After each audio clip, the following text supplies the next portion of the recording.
back to my YouTube channel. Okay, so I'm sorry I've been there for like 2 weeks. I went on vacation last week. Like I was like on vacation a week and the week before. I was supposed to post on Thursday. I was leaving that Friday, and I completely forgot about making a video, and I wasn't gonna be able to like make a video and upload it by the time before I was able to leave. And last week I was on vacation, so I'm sorry you've had a 2-week break for me. My gosh, I don't understand. Like, I don't do this headache. Basically, this week I read the book The Hunger Games. Well, not this week. It took me about like 3 months to read it because I don't like to read. But basically, I kind of like I wrote everything that was different from like that wasn't in the book, but it was in the movie. Everything that was in the book, but wasn't in the movie. Like I wrote that stuff down. So I'm gonna do like a review of how I kind of felt about the book, and then kind of like compare and contrast them. So if you guys don't want to have spoilers on the movie or the book, because it's gonna be a whole bunch of spoilers, basically a lot of spoilers for the book.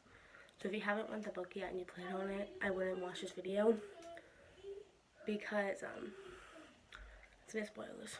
Also, I'm sorry, my sister's being like super loud because I guess she doesn't understand how to shut up.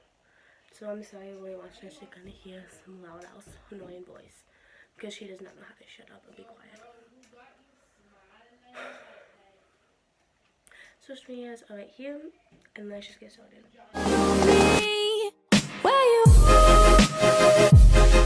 So this is the book I got, like the entire like all 3 books for $5. So this is the first book, and I have the movie, but I have all 4 of them. So yeah, I probably wouldn't really shut up because I'm lazy. Okay, but I wrote everything. So basically, we're just gonna get started with everything. In the movie, it kind of just starts out with Prim crying because she doesn't want to go in the games, and she might be in the games because of how it works. And then it goes with Katniss hunting and talking about the games and like soup or something like that. And then it just kind of goes on to this. But in the book, it does have a lot of background. Like the first chapter is about kind of the background. So it kind of just talks about like how Katniss is home like this. How her father died because it was just her, Primrose, and then her mom. Basically how her mom kind of lost him once the father died, so how she basically has to raise Primrose. And then it talks about how she got into hunting, which I don't remember how, not something to do with her dad. But yeah. It also talks about how basically at age 12 you're allowed to sign up for food to get like free food kind of, but it's exchange for getting your name more in like the ballot thing, because the more your name's in it, the more chance you are to go in the Hunger Games. So there's that. And then it talks about the bed, which you guys are probably like, what are you talking about? But in the movie, it just shows like Katniss. She's kind of like sitting by a tree and it's raining, and then Peeta like fills her the bread, but kind of talks more about it. Basically, it was like before Katniss was like 12 and was able to sign up, they were about to like starve to death and everything. So Peeta saw her, so he like purposely burnt the bread. So, because so he had to throw it out, but instead of like throwing it out and giving it to the pigs, Peeta gave it to Katniss, and then they were able to feast on the bread until she was 12 and able to get food. So I thought that was kind of cool. And then we got a backstory of the Mockingjay, because in the movie we kind of didn't really get anything of it. But basically, the Capitol made a mutation of a Jabba bird. And basically, I think that's what it's called. A Jabba Jay, actually. Basically, it can record like any conversation, and then it could like fly back to the Capitol and like record and repeat the conversation them, kind of like a parrot, so they can get like information on them, because it was like before the Capitol became like the Capitol, whatever. And then basically the rebels kind of found out about it, so they started giving them like false information. And when the Capitol realized they were just getting false information, they let like the Jabba Jays go. And when the Jabba Jays were in the in the wild, they found the Mockingjays, and they got excited and they made it, and that's basically they produced the Mockingjay. So I thought I thought that was really cool how they did that and how they got kind of more about the pin. And the pin kind of just meant being free because like the rebels were like free from them. So it's just, it was kind of a being a rebel because he went on Cotton Mockingjay. The rebels weren't telling lies to him. I don't know, I think it was really cool.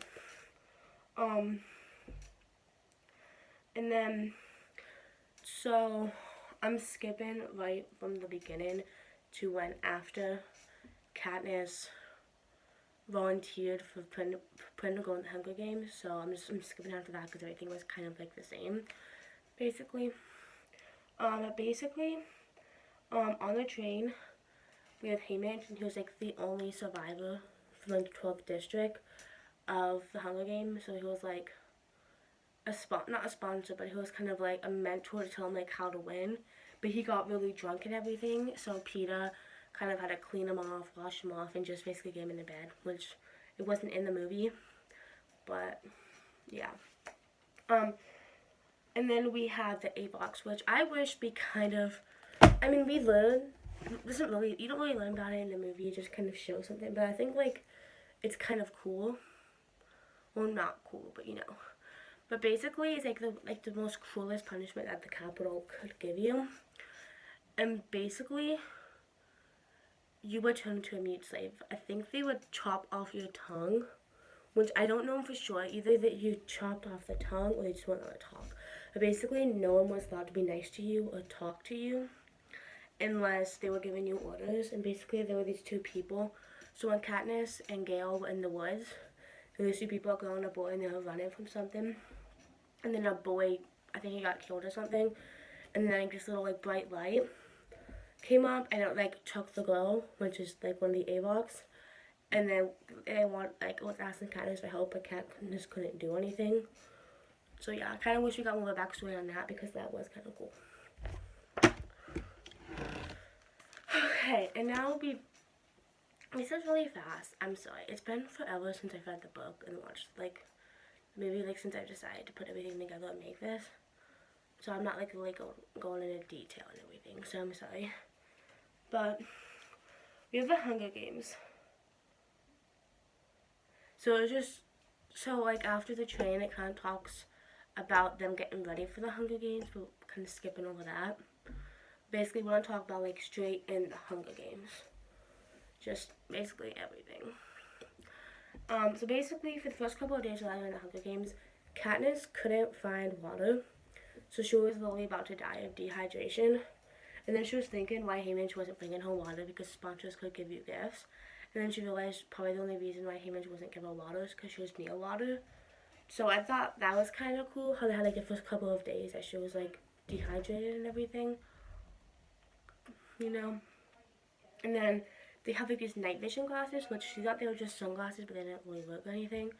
But then you later find out from Lou that they are night vision glasses, which I kind of wish they had them in the movie because that was kind of cool. Which I'm saying is a lot, so I'm sorry. So I'm skipping a lot, so you're gonna have to like read the book if you're really interested in everything, because a lot of these are like skipped, so I'm sorry. Basically, when Katniss goes to like blow the tribute stuff, and it's later in the movie when she's with Lou, there was like this big explosion, and then she kind of loses her left eardrum. So like it blows it out, so she can't hear in one ear, and she's like partially deaf, and everything.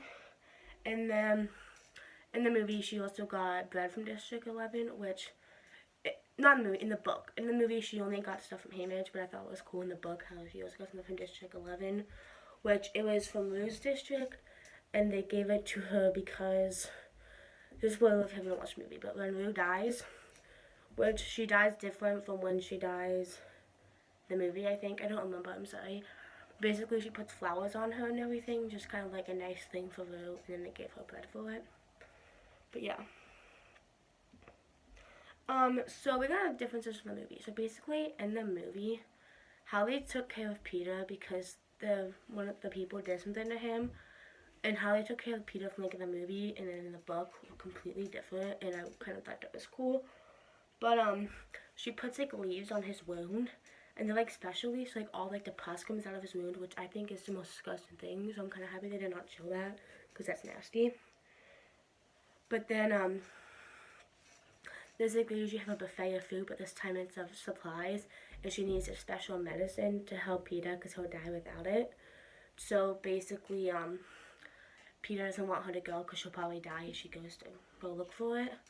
But then she gets some medicine that just completely knocks him out and everything. And then in the movie, the medicine was like this little cream. So like after she used it on Peter, she was able to use it on herself from the wound she got from getting it. But in this, it was just a little like syringe. She just put it in. And then we learned about how Prim got her girl because we knew she was a girl, but we never really learned how she got it. But basically, when Katniss and Gale were hunting one day, Katniss wanted to get Prim a nice gift because it was her birthday, so they found like this wounded deer. It was either wounded or it was deer. It was dead, I don't remember, but she gave it to someone, and then she got sold it for a girl that makes cheese, and she thought that was like the perfect gift, so then they just bought it. And then we learned about kind of when the first time that Peter like fell in love with Katniss. Which honestly, I wasn't a big fan of like the whole Katniss and Peter storyline, so learning about it and getting like this like extra gossip about them together, I really do not like. Just because I really didn't want her with Peter, I wanted her with Gale. But I believe they were 5, and then she was wearing like a red dress, and she had 2 braids instead of 1. And then Peter's dad was like, I was gonna marry her mom, but she wanted to marry some other man. And then basically we were in like chorus class or music class, and then Katniss was singing, like all the birds like were quiet and everything, and that's when Peter was like, I'm gonna marry this girl.